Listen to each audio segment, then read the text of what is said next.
What's good with YouTube? Y'all already know Big Flacco with a convict's perspective, and I'm smashing, dashing, sliding on through with a little bit of energy. Please hit the like, subscribe, comment, and do all those things to help support this channel, and hit that bell notification for future fire content. As you can tell, man, Operation Quiet Storm, a lot of people within these cases have been sentenced and have been sentenced to different institutions. We're going to go through this, man, because there's a few things that are kind of shocking that I want to address. First of all those that are within considered inner council or high-ranking members within the organization NF that got caught up in Operation Quiet Storm, they're all being held at USP AdMax, Florence. Okay. A couple weeks ago, I mentioned how a couple went to Tehachapi and whatnot. They were there en route of transfer to the next institution. So Turtle's there, Sleepy, Big Evil, and a few others have already landed down in USP AdMax.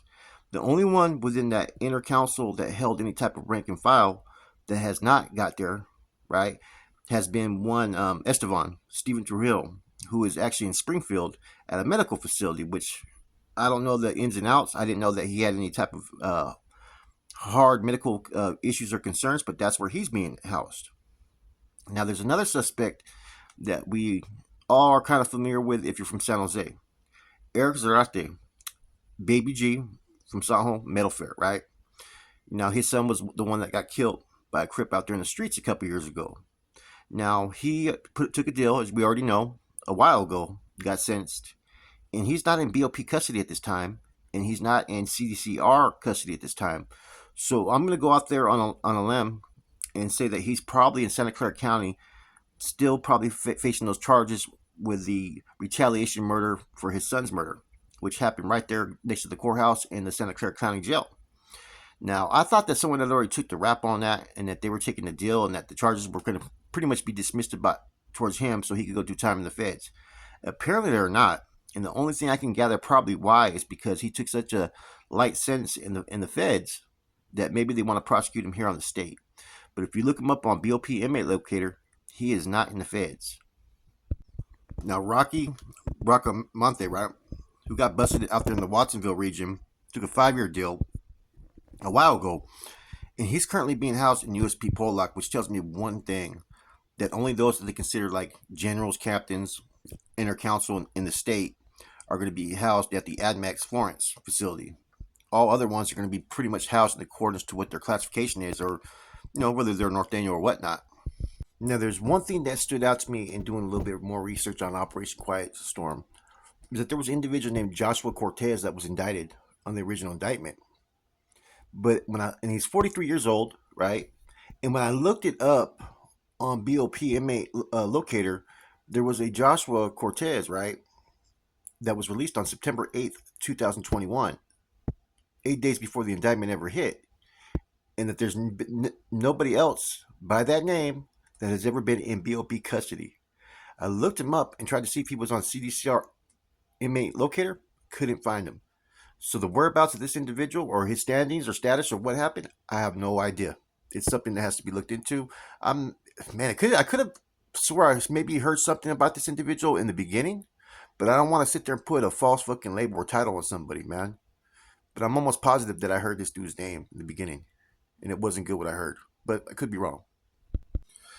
Another individual, Christian Mora Seafresh. He was indicted also in this indictment, and I remember hearing something about, the money transactions, the route of money was pretty much maybe mentioned by this individual. I don't see him anywhere as far as where he's being housed either, and he's part of this indictment as well. Now, Trinidad Martinez, he's still being housed in Atwater. Salvador Castro, who's also been sentenced, he's still being housed in Atwater. Conejo in DC, of course, still being housed in Atwater. And Chuco and Dragon still being housed in Atwater. And I think Chuco and Dragon should be probably moved out maybe within the next 2 months, anytime. And I also believe that besides him, Castro will probably be moved out within the next month or two. So then we'll finally have almost everybody that's a part of that Operation Quiet Storm indictment that held a leadership position will probably by that time already hit the feds. And so you already have individuals at prisons in the feds that were part of this indictment. You have several that are over there in AdMax right now currently with all the leadership of the feds. So right now, you're probably going to be hearing a lot more stuff happening. Right now, you got all these dudes that are there that are fucking filing reports. You know what I'm saying? Covering their ass, and there's going to be a lot of finger pointing in this situation, man. Guaranteed. Now, I was told through one of my sources, right? An old source, right? This is a well-established one. That according to all the investigative reporting and so forth, when these guys got hemmed up and indicted and transferred, right? Some got took to Moffett Field or different locations to be transferred out. That really not, I can't really sit there and pinpoint anybody really telling at that time, but I was told this, that all throughout the ranks of leadership, not one person did not make a comment that could be considered inappropriate. Doesn't mean that they're going to be deemed, but there was a lot of inappropriate statements and what you would call fucking over kind of familiarizing yourself in a conversation with investigators. You know what I'm saying? Not one person did not make a statement that could not be considered maybe inappropriate. That's what I've been told. Now, there's an individual named Robert KJ Maldonado who was also sentenced along with Baby G around the same time period. And in publications, they said that he was 57 years old at the time when he got sentenced, right? Now, I did research of anybody with that name, and there was one that was 58 years old, which would be the closest related to the age that was being shown. It says that he's in an FPS mobile, which is like a low level 2 type of facility. Now, there's also a Robert Maldonado that's at USP Atwater. I'm not saying that they're the same individuals because Robert Maldonado is a common name. You know what I'm saying? So the 48-year-old is probably not him, and this individual is probably being housed in Alabama. But just in case I'm wrong, and the previous publication made an error, and he's really was 47 and not 57, he could be the individual that's still being housed in Atwater. It's my understanding that these guys are going through a very different type of screening process and reports and so forth. So they're basically under investigation. All these guys are currently right now, is what I've been told. And not as far as in the fashion that to try to get him hit, but trying to figure out what happened during this time period. You know, none of these individuals are currently going to be holding any type of authority position until answers are answered. So I'm pretty sure that they have, from what I've been told, they have the SBs watching these guys. They're monitoring every movement, communications that these guys are making, and whatnot. These guys have a lot to answer for. You know, the guys in AdMax is going to be a little bit more difficult because they're locked down. But the guys hitting these lines, they're pretty much being pressed for information. And pretty much it's going to, what happens to them is going to be dependent upon if they fucking sit there and hold their mud and don't report on stuff that happened with the state, or if they fucking sit there and fucking come forward and tell the truth. This is what happened, this is who did what, and whatnot. I'm a firm believer in these situations, you have to come forward and just fucking put it all on the table and let the fucking chips land where they land. And if it means that you're going to get hit and you're all bad or cleared, let it go where it got to go. Because I think a lot of times leadership's going to respect people who sit there and say, look, this is what happened. And as long as nobody starts to fucking sit there and try to, place blame or create a narrative, upon certain individuals and playing the blame game on certain names. If people start to do that, these guys in the feds are too sharp for that. You know what I'm saying? That's going to be a fucking red flag. So, and I think these guys hopefully have enough education to know how to fucking basically fucking wiggle and deal with leadership and how to address things, because they're not going to pull no fucking fast ones on anybody.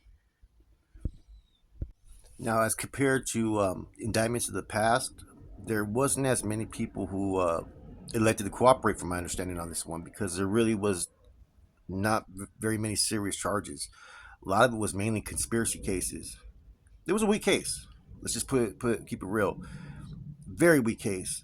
There's been more things that have happened on these main lines in streets since this indictment as opposed to before. So pretty much they just fucking pretty much shaked up a hornet's nest, man. Like the AB indictment. That shit has some fucking serious shit going on in it, man. People are flipping in that one. You got a bunch of murders. You got fucking trafficking, fucking international, not internationally, nationwide. You got other groups that are involved, and that one right there is fucking like 5 times more serious than the ones that the NF had. The NF has just a couple hits and stuff that they got for conspiracy to commit murder. They don't have no murder charges in this indictment. And so far, I think the max anybody's really got on this case was maybe like 10 years, believe it or not. Maybe 12. Other than that, there's nobody with any fucking hard fucking time, man. It's not no like football numbers like other indictments were in the past. This is basically fucking low numbers, man. For all the time that they had to investigate these guys, they didn't get as much as you would fucking anticipate. You know, and even those that they had that have agreed to fucking testify or work with with the feds, they're not providing enough information that's going to really be a detriment on anything. Business has still continued. People are still going about their day to day fucking functions and doing what they got to do. So it looks like to me and to a lot of other people that the feds pretty much fucking they pulled the fucking they pulled the plug too early. They should have probably kept on investigating. Probably a lot more would have probably came out. But I think when the shooting happened in San Jose with Baby G, I think that kind of fast tracked a lot of shit, believe it or not, because they were in an open investigation and witnessed a murder based upon the fact that they were fucking surveillancing an individual. That's the crazy thing. Anyways, with this indictment, I would anticipate that they would have to finally sit there and say that some changes need to be made. And one of the changes I think that would be most important is, instead of having multiple crews and regiments operating sometimes in the same area, they kind of do what the inmate kind of does in a sense to where, if you're a fucking inmate member and you're plugged in with fucking playboys, you got all the playboy hoods. You know what I mean? If you're from like what I'm saying, the avenues, you got all the avenue hoods and maybe some surrounding hoods right there, but never having the same type of individuals from the same organization operating in the same area because it's only going to bump heads.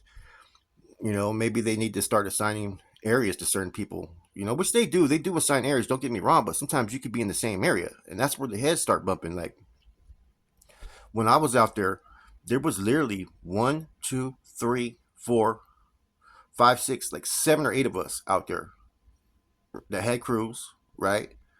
There was maybe two C's over here working together, two C's over here working together, and three over here, and then maybe two over here. But yet everybody was in contact. And it was just too many bumping heads, man. You know what I'm saying? Or crossing fucking, crossing wires or business ventures would overlap. And that's why I said it'd be better if they just had different certain areas, you know what I mean? And that probably would open up terrain basically for territory rights. Like Santa Clara County, you have San Jose, you have Milpitas, you have Sunnyvale, Santa Clara, Mountain View, right? Morgan Hill and Gilroy. And maybe even Campbell that are operating areas with homeboys. You know what I'm saying? Now, if you have 6 or 7, 8 C's out there, you can give someone a city over here and then over here. You know what I'm saying? Or you could also break down San Jose into side, south side, north side, west side, east side, which they've done in the past before. But when you got the same dudes and they're just bumping heads, man, it's crazy. There's a lot of cities up north that are left without proper leadership. And so that's what I'm saying is you can start having people assigned to certain areas. I mean, I know I shouldn't be talking about it from a criminal aspect, but I'm just saying, man, it's like, damn, everything that you continue to witness and the same mistakes being made over and over again has led to indictments like this. And this was a weak indictment, man. People haven't said that enough. Operation Quiet Storm was one of the weakest indictment cases I've seen. They also need to afford people who have functioned at one time but no longer want to function the right to basically step on back in a respectful fashion because a lot of things changed since I am no longer involved, right? But from what I heard, right now, if you've ever functioned, you're going to have to be mandatory to function at least 6 months out of the year. At least they're expecting, right? That's a huge responsibility when someone gets into their 40s. Before you pretty much had the option unless you were a member. Now they have these different rules. And the hood tax, that's the thing that I remember I was trying to fucking have that done back in 2005. Was it 5? Yeah, 2005. I wanted that to start being maybe one of our main course of actions and to utilize the hoods a little bit more. To where when there was a green light or something had to be happening, all we had to do was put out there, hey, there's a green light on this dude, and you're not giving the order. But if someone wanted to take care of it, they just went and took care of it, like certain hoods. And I felt it would be better to involve other, hoods in as far as in debt collecting or as far as in, when someone's not paying taxes or contributions, right? Basically, have them go have the green light to go deal with it. The more people are involved, and the more people feel beneficial and a part of something, there's more chance of it being successful. Less likely people are going to tell and do the things that they do. You know. Anyways, so as far as all these individuals, that's currently what's going on. That's the update. There's not too much really information coming out of, pretty much out of the state right now. They got a whole lot of other issues that are on the table, and with the stuff that's going on around them, they have to make a decision how they're going to deal with certain things as they come. Right now, I think they're kind of fucking treading up. They don't know which way they're going. It should get interesting though. Anyways, hope you guys enjoyed this video. It's your boy Flacco, Comics Perspective. I'm gone.